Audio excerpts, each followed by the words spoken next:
What's up, people, and welcome back to yet another Doctor Who video. I have been doing a Doctor Who marathon where I go through every single story in the show's long history since 1963 all the way to present. We have just finished watching the Caves of Androzani and we are now into the Twin Dilemma, God fucking help me. But what that does mean is that we have finished binging every single story of the Fifth Doctor's era. So naturally, we are going to be discussing and divulging my thoughts, updated thoughts, on Peter Davidson's era as the Doctor. Peter Davidson has never been my favourite Doctor, but I am very, very pleased to report that going through his run of 20 episodes here has given me a new appreciation for not just his Doctor, but the era as a whole. With all that housekeeping out of the way, let's get in and actually rank his era in order from Castrovalva all the way to his final story. Speaking of Castrovalva,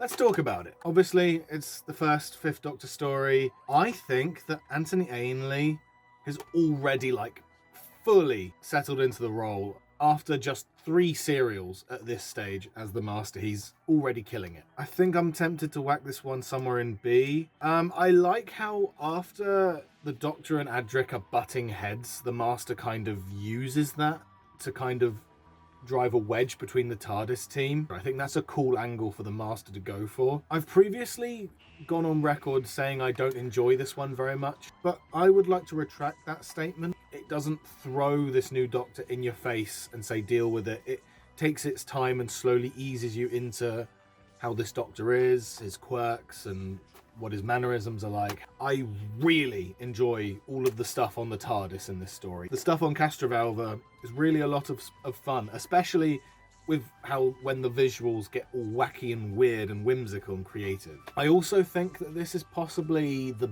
best Anthony Ainley Master story. Actually, maybe not, I don't know.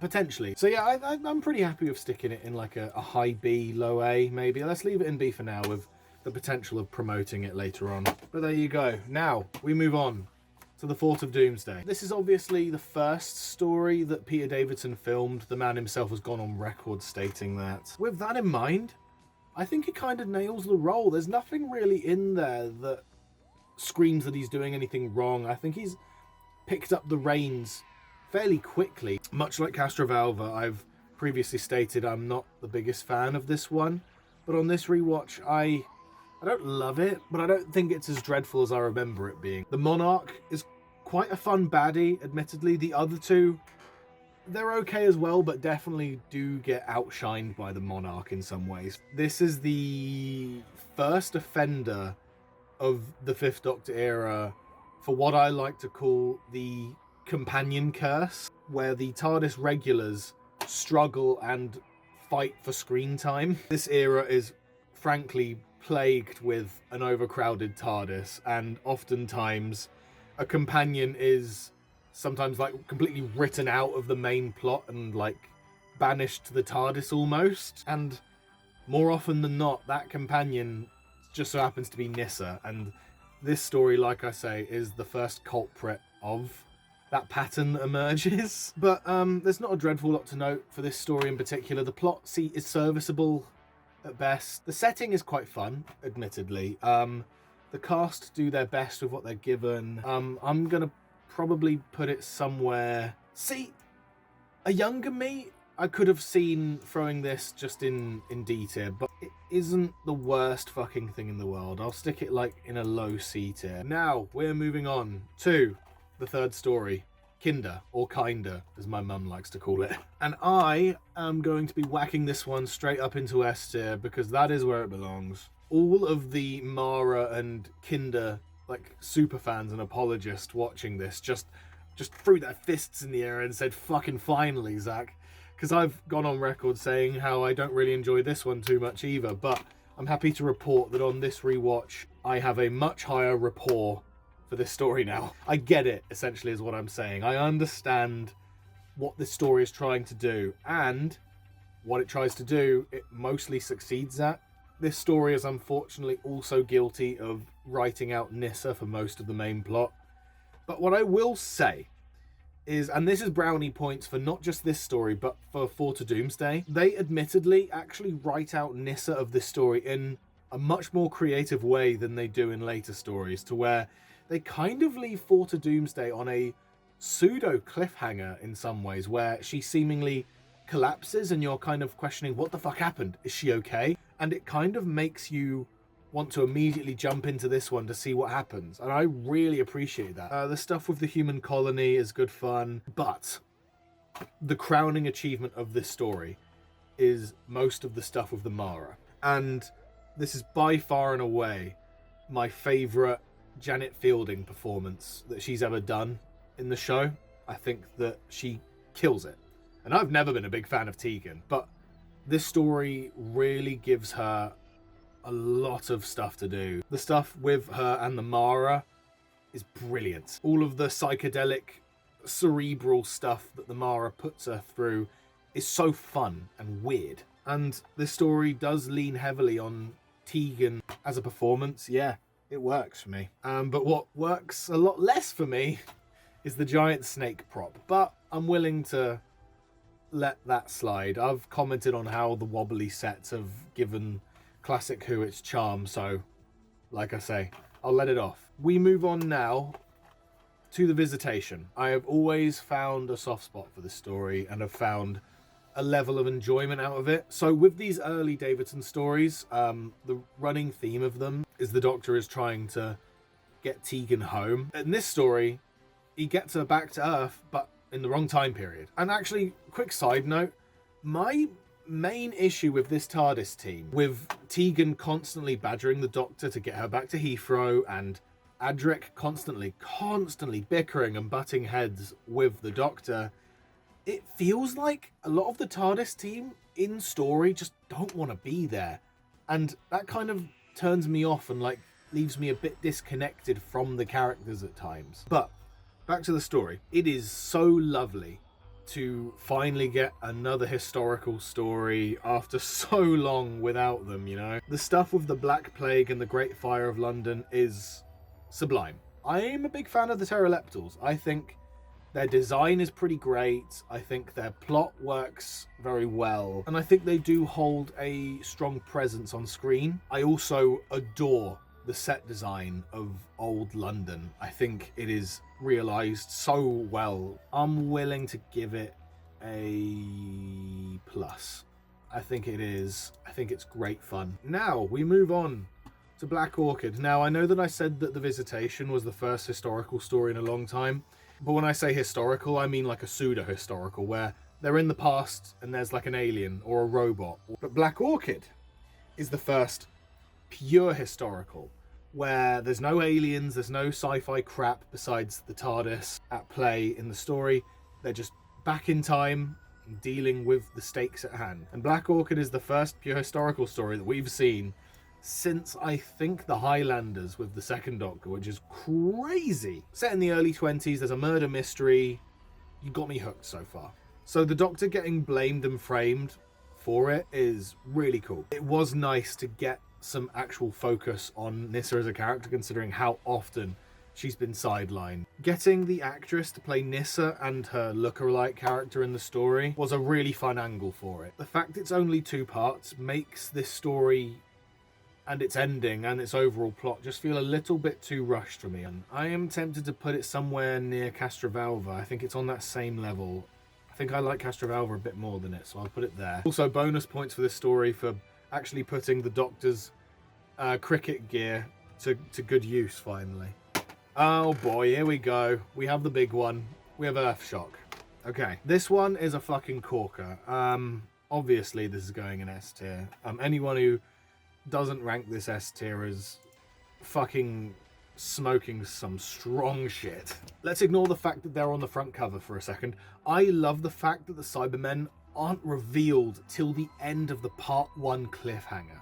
This is another big long absence of the Cybermen between Revenge of the Cybermen and this one. There was like a 5-year gap, I want to say. David Banks' Cyberman is so cool and threatening. Maybe sounds a bit too emotional, sure, I get that criticism. The androids are really creepy in the tunnels as well. Both the core cast and the supporting are mostly utilised really well, with the exception of poor Nyssa, once again, unfortunately, who is mostly banished to the TARDIS. Okay, but let's talk about it though. So, spoilers for this story. The death of Adric. Okay, it is done exceedingly well. The choice to end this story, the final episode, credits on in silence, was a great touch. The shock factor of that moment as well, of him dying, was executed so well, pun not intended. I think Earthshock is one of the best stories in Doctor Who's long history. I really do think so. For many of the reasons I explained, but many other reasons that we don't have time to get into. But there we go. Now, we have the final story of season 19. I'm sorry, whose fucking idea was it to end series 19 on this pile of crap? Admittedly, all the scenes in Heathrow are good fun, but the Plasmatons and the CSO kill the story outright. But in addition, the script leaves a lot to be desired. Professor Hater is fun on screen, but Khalid, oh my god, Khalid. Khalid is not a good villain, and the big reveal didn't save Khalid as a character for me either. With the exception of one scene acknowledging Adric's death, the story mostly bulldozes past that earth-shattering like plot point from the previous story. And also, the death of Adric leaves like barely any lasting effects on any of our characters either. And also, like, with the TARDIS team being like downsized to 3 characters in this story, somehow it feels like Tegan and Nyssa still are given like precious little to do. I will say, however, it was a nice note to end on, to leave Tegan at Heathrow in the final moments of this story. I think it's a nice ending point. But as for everything else in this story, fuck me.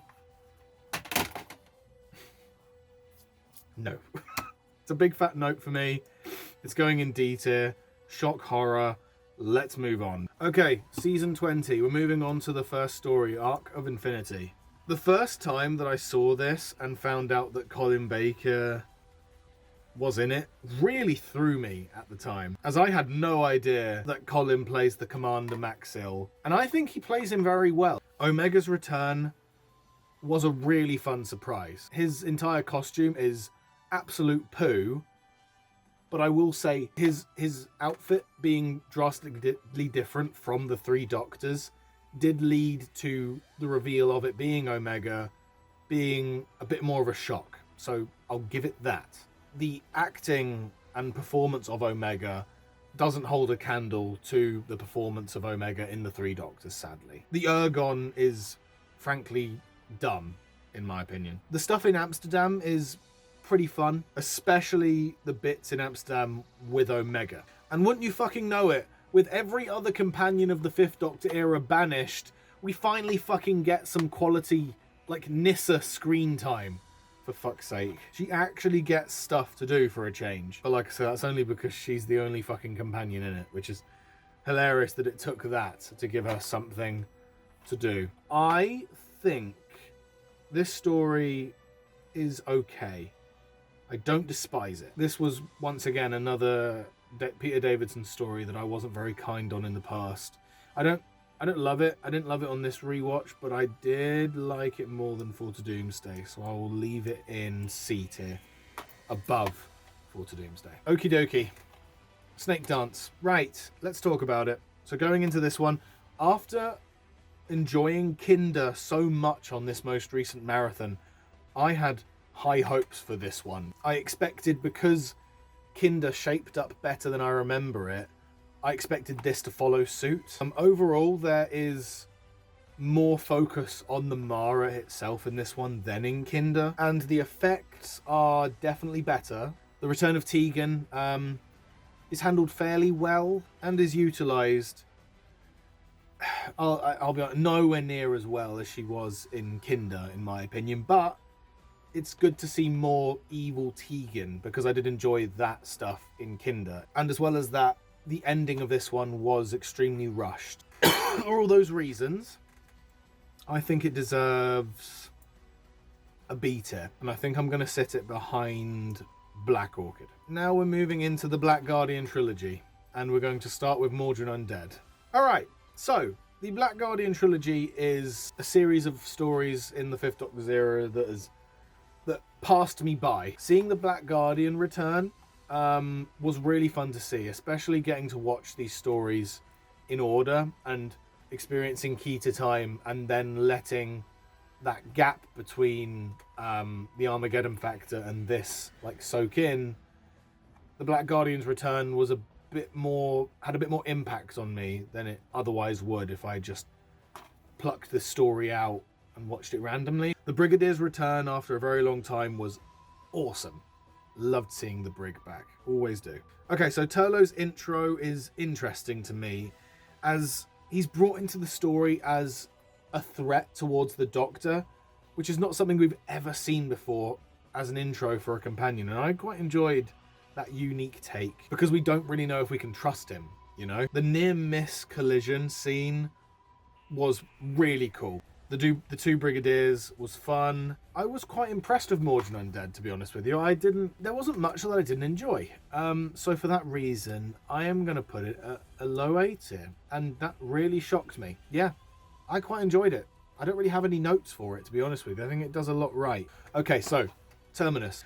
Turlough sabotaging the TARDIS was surprising and a great moment that I had forgotten. The Space Liner set was really cool. I quite like most of the costumes in this story as well. The tone of the story is quite dark as well, and like gloomy, and really like dour and bleak.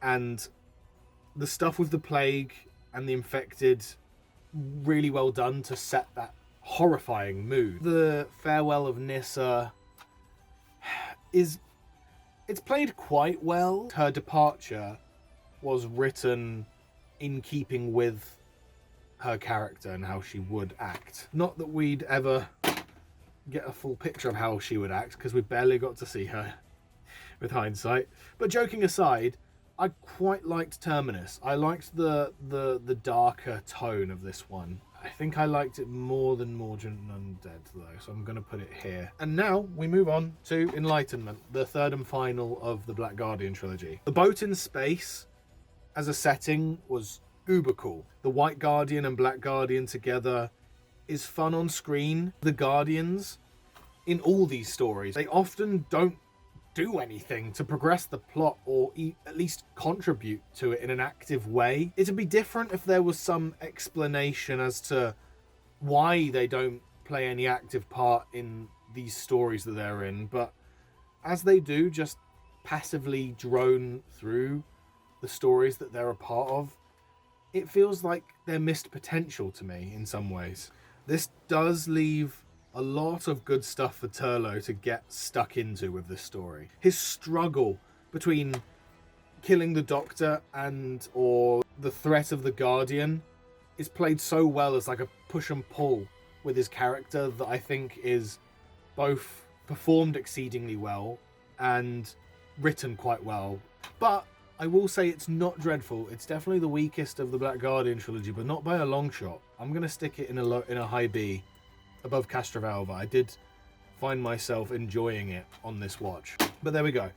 Now, we move on to the King's Demons. So, King John is a cool character. Say what you will about Chameleon, but he's at least introduced well in this story.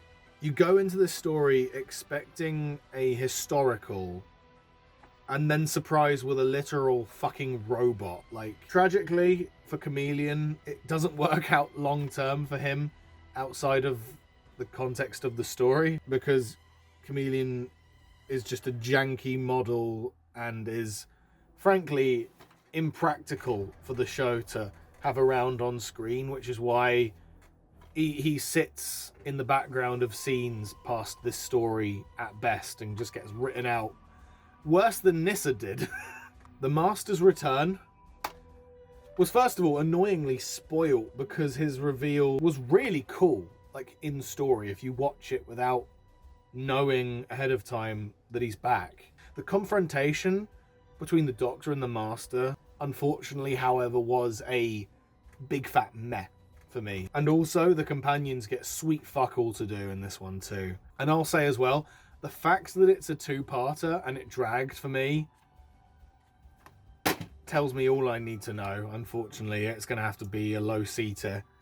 Let's talk about the Five Doctors, because hot diggity dog, this is a good one. I enjoy that it's marketed as the Five Doctors, but the issue is it's not, is it? It's the 3.5 Doctors, because Tom didn't want to be it and Hartnell was dead. But with those stipulations in mind, the story does really well with what they're dealt, you know? They do a great job pulling this off with how ambitious this script was. Getting to see companions return like Jamie, Sarah, Susan, Zoe, Liz, the Brig, even Captain Yates and K9 come back, you know? I think they do really good at giving us fan service whilst also giving us like actual narrative substance as well. Getting to see the second Doctor and the Brig running away from Yetis was just frankly joyous to see. Getting to see the third Doctor versus the Cybermen finally was also frankly an absolute treat.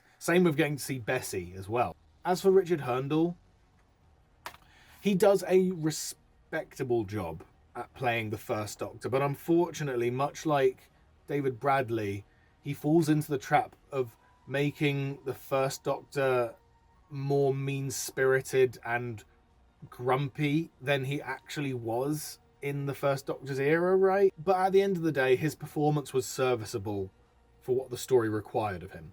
And with all of the shit that I mentioned and also didn't mention crammed to the brim in this story, surprisingly, the fifth Doctor, the concurrent Doctor at the time, still somehow is not overshadowed by his predecessors or the litany of companions and villains that are thrown into this story. It's surprising with how much shite they fit in here. It doesn't feel like a cluttered mess, which it very well could have done. So for those reasons, it's going in S tier. I think it's better than Kinder. But now we move on from one of the best episodes of the Fifth Doctor era to one of the worst. We have... Let's talk about it from the perspective of the story before we get into why this is a D tier.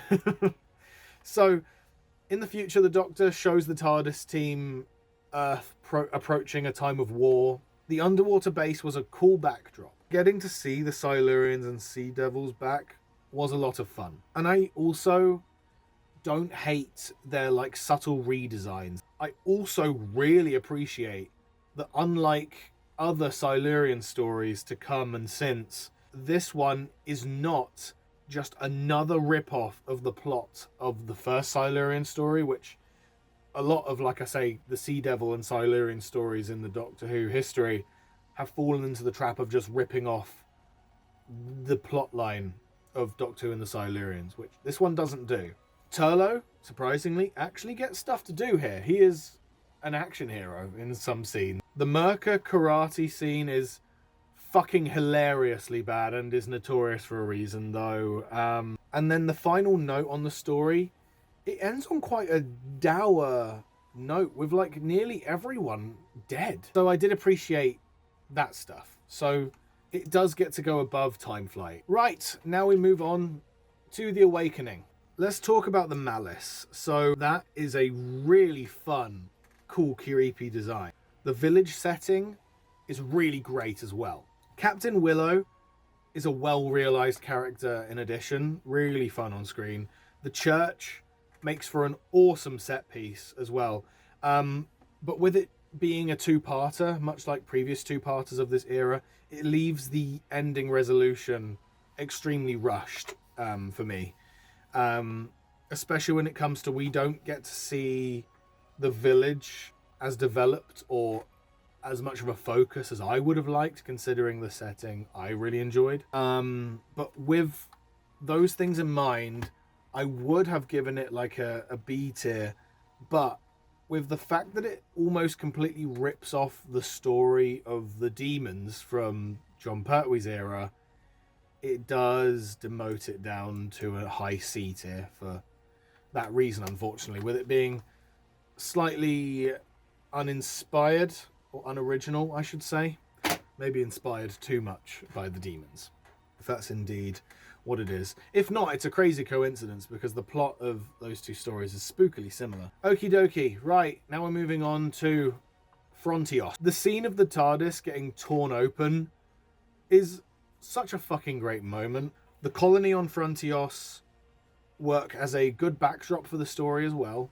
The costumes of the Tractators, however, are utter rubbish, just completely laughable. And when you get to see those costumes move about the set, it makes them just look pathetic. And Gravis as a villain has no threat to him either. He does nothing for me in terms of raising the stakes for the story. But much like the ending of Fall to Doomsday into Kinder, I enjoyed that the ending of Frontios leads directly into Resurection of the Daleks, which is the superior story, mind, much like Fall to Doomsday into Kinder, but it does leave this story with a couple extra brownie points tacked on the end of it.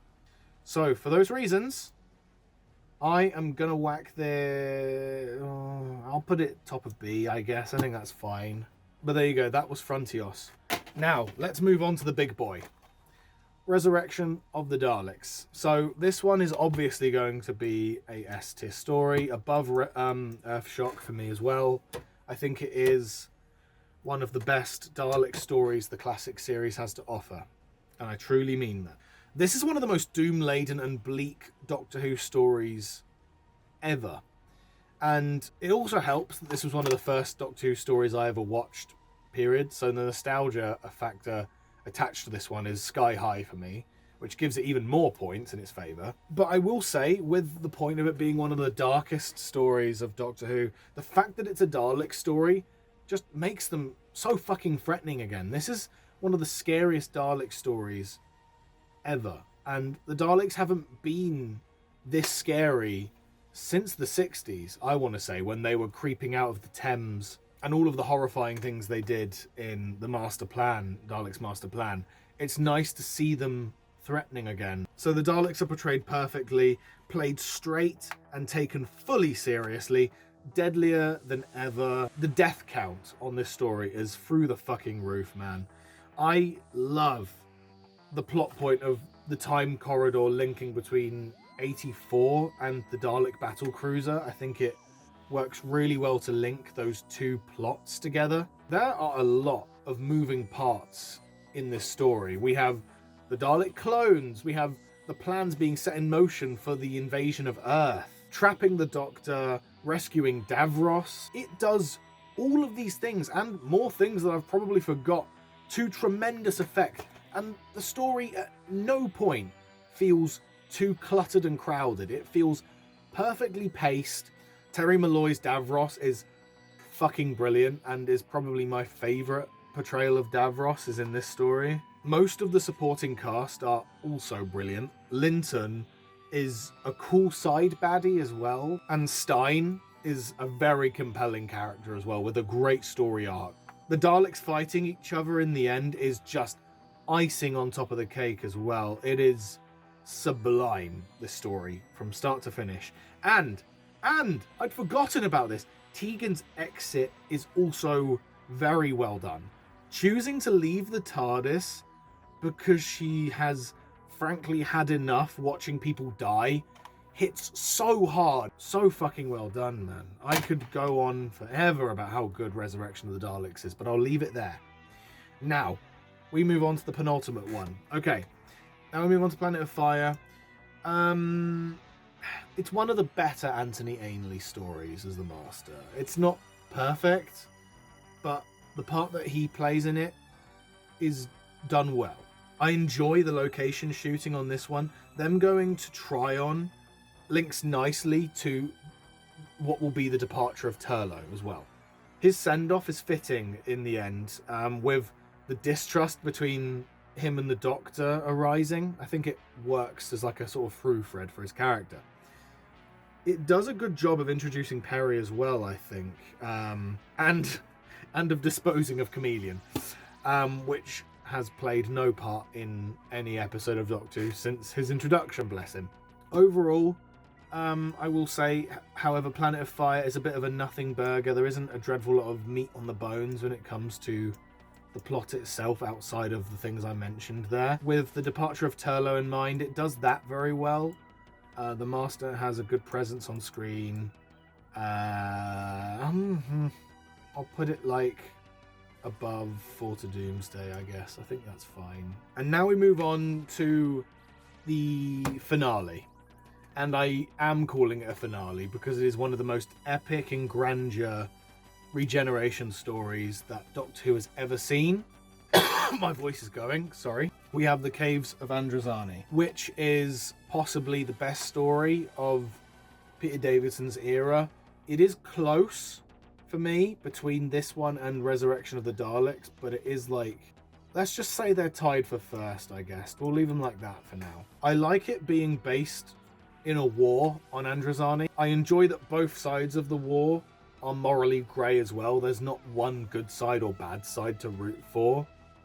It's just a shit situation for everyone in this story. Sharaz Jek is brilliantly written and portrayed as a character. I think if there is a crowning achievement for this story, it would be either Sharaz Jek as a character or the cliffhangers, especially the cliffhangers like at the end of part 1 and 3. I think those cliffhangers are particularly well executed. The Magma Beast looks fucking dumb, but besides that, this story is perfect. It's a thematic ticking time bomb with the Doctor and Perry like slowly dying throughout the story with the venom, right? It's frankly a race against time for the two of them to get out alive. I do particularly like the idea that the Doctor gives his life for a woman that he barely knows, that he only just met, you know, in the previous story.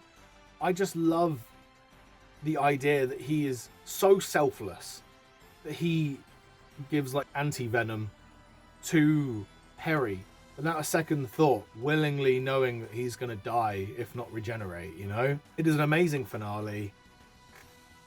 No notes. Once again, I think it's excellent stuff. But that does mean that we are indeed finished ranking the Fifth Doctor's era. Is there any micromanaging I would do? I think Frontios is a bit high. I'll put it behind Castrovalva. I think Fall to Doomsday needs to be...